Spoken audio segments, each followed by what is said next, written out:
Voilà, alors j'ai plusieurs commentaires sur la petite vidéo que j'ai fait hier.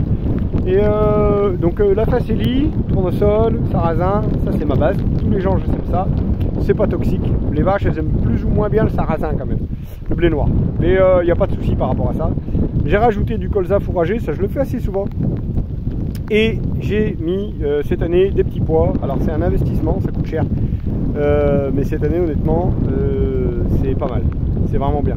La météo a fait que voilà, les petits pois sont vraiment bien. Là, on est sous une perturbation qui va durer 2, peut-être 3 jours. Voilà, donc vous voyez, la biomasse ici, elle est énorme. Donc la complexité, c'est de le faire manger sans trop gaspiller. Donc là, on les déplace 2 fois par jour. Voilà, je les ai mises là ce matin. Vous voyez, donc c'est temps d'arriver. Hein. C'est pas mal mangé. C'est pas mal mangé. Faut pas trop se plaindre. Il y a quelques pâtés quoi, voilà, elles s'enfoncent un petit peu, de allez, 2 cm, parce que là c'est que le dessus qui est mouillé. Le sol n'a pas été travaillé ici, il y a des questions par rapport à ça. Le sol n'a pas été travaillé du tout depuis, je dirais, 7 ans. Voilà, c'est de l'agriculture de conservation des sols.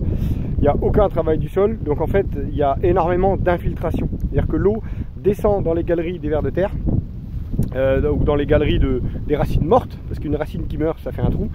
Donc l'eau s'infiltre vraiment bien dans le sol et ça remplit le sol comme on dit par le fond. C'est-à-dire que ça va descendre dans le fond de toutes ces galeries de vers de terre et de racines.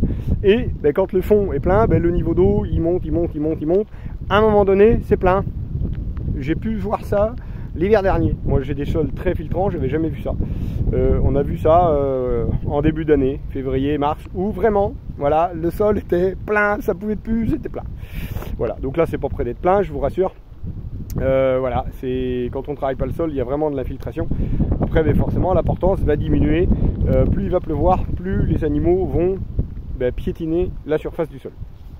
Donc pour l'instant, on continue. Je les déplace 2 fois par jour. Donc là, hein, il va bientôt faire nuit. Paddock de la nuit, très très important.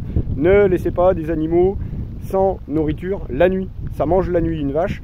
Et si ça cherche, ah là c'est foutu. Faut pas que les animaux ils cherchent à manger parce qu'ils se déplacent tout le temps et là on revient le lendemain matin, le terrain il est labouré au sens propre du terme, c'est impressionnant. Donc il faut toujours qu'il y ait de la nourriture. Donc là le paddock de la nuit, je vais revenir demain matin, je pense qu'il n'y aura plus grand chose parce qu'il pleut toute la nuit en plus. Donc le peu qu'elles vont piétiner ça va salir l'herbe. Et j'ai préparé le paddock pour demain matin.